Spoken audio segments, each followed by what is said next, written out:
Halo Krisnarian, perkenalkan nama saya Farid. Hari ini kita akan belajar tentang grammar.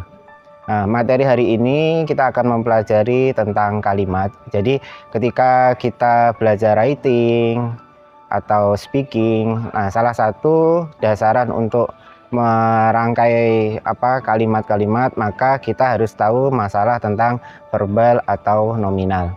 Nah, sebelum kita masuk ke kalimat verbal atau nominal dalam bahasa Inggris, kita pelajari dulu apa kalimat verbal dan apa kalimat nominal dalam bahasa Indonesia. Nah, hari ini kita akan mempelajari yaitu kalimat verbal dalam bahasa Indonesia.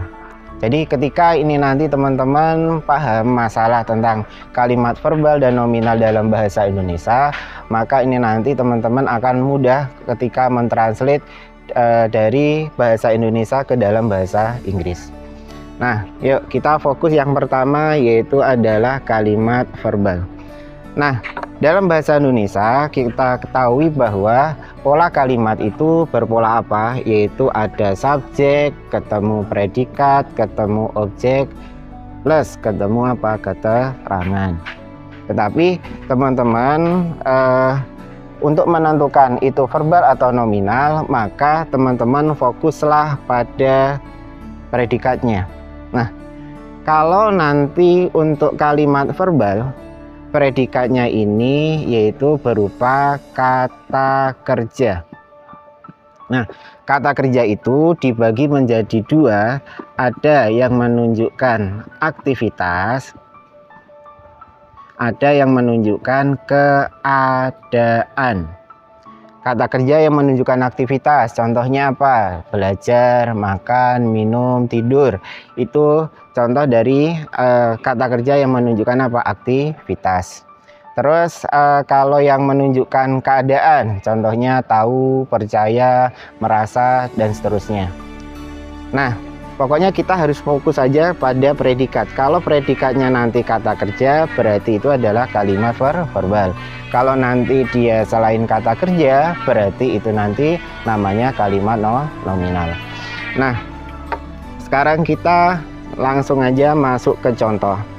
Ketika ada kata Dian, Dian tidur.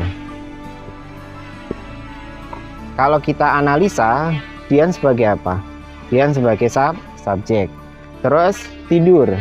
Tidur ini adalah sebagai apa? Sebagai predikat. Nah, kalau kita lihat ternyata tidur itu adalah apa? Yaitu adalah kata kerja. Nah, kalau nanti predikatnya itu berupa kata kerja, maka ini nanti dalam bahasa Indonesia Dian tidur berarti ini adalah kalimat verbal. Terus contoh lagi. Ada contohnya yaitu mereka. Mereka belajar di sini. Kalau kita analisa berarti mereka sebagai apa? Sebagai subjek. Terus belajar. Belajar ini adalah sebagai apa? Predikatnya. Kalau kita lihat belajar ini adalah predikatnya berupa apa? Berupa kata kerja. Nah, dalam bahasa Indonesia ketika predikat ini berupa kata kerja, maka ini nanti yang disebut dengan apa? Kalimat verbal. Jelas kan? Kalau teman-teman nanti bingung silahkan komen di kolom komentar. Terima